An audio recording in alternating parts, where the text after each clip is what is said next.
മതമാണ് മതമാണ് മതമാണ് പ്രശ്നം എന്ന് പറഞ്ഞു അല്ലേ? അപ്പൊ തിരിച്ചു പറയണത് എന്താണ്? മതമല്ല മതമല്ല മതമല്ല പ്രശ്നം എന്നല്ലേ പറയേണ്ടത്? പോയി പണി നോക്കണോ?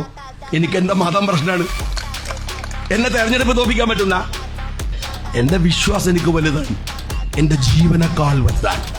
അതുകൊണ്ട് ഞാനത് മാറ്റി പറയില്ലടോ.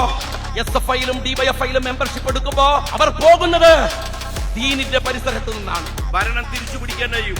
നഷ്ടപ്പെട്ടു പോയ 9.5 കൊല്ലത്തിന്റെ ആനുകൂല്യങ്ങൾ തിരിച്ചു പിടിച്ച് ആ സമുദായത്തിന് വകവെച്ചു കൊടുക്കാൻ അല്ലെങ്കിൽ ഈ പണിക്ക് നിൽക്കരുത്. ഞാൻ ഇതുവരെ പറഞ്ഞിട്ടില്ല. ഒരു സത്യം ഞാൻ പറയട്ടെ, അയാളെ കടലിൽ ഇറക്കിയത് ഞാനാണ്, അയാൾ ഇറങ്ങിയല്ല.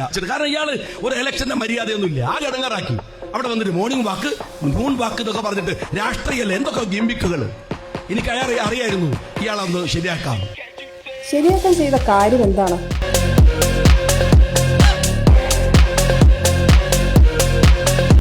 നികേഷ് കുമാറിനെതിരെ വിദ്വേഷം പ്രചരിപ്പിക്കുന്ന വർഗീയ നോട്ടീസ് തിരക്കേറിയ കവലകളിൽ വിതറിയിട്ടു പോയ ഗണികളാണിവർ.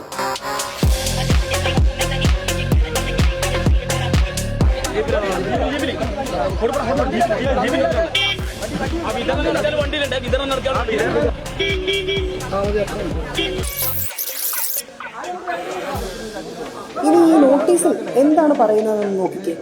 കാരുണ്യവാനായ അള്ളാഹുവിന്റെ അടുക്കൽ അമുസ്ലിങ്ങൾക്ക് സ്ഥാനമില്ല. അന്ത്യനാളിൽ അവർ സിറാത്തിന്റെ പാലം ഒരിക്കലും കടക്കുകയില്ല. അവർ ചെകുത്താന്റെ കൂടെ അന്തി ഉറങ്ങേണ്ടവരാണ്.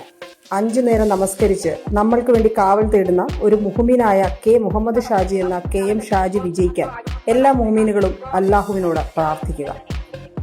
കേരള രാഷ്ട്രീയം കണ്ട ഏറ്റവും വലിയ ഫ്രോഡ്, നോട്ടുകെട്ടുകൾ കട്ടിലിനടിയിൽ ഒളിപ്പിക്കുന്നവൻ, വർഗീയത പറയുന്നതിൽ ഖേദിക്കാത്തവൻ. മാറ്റി പറയില്ലടോ.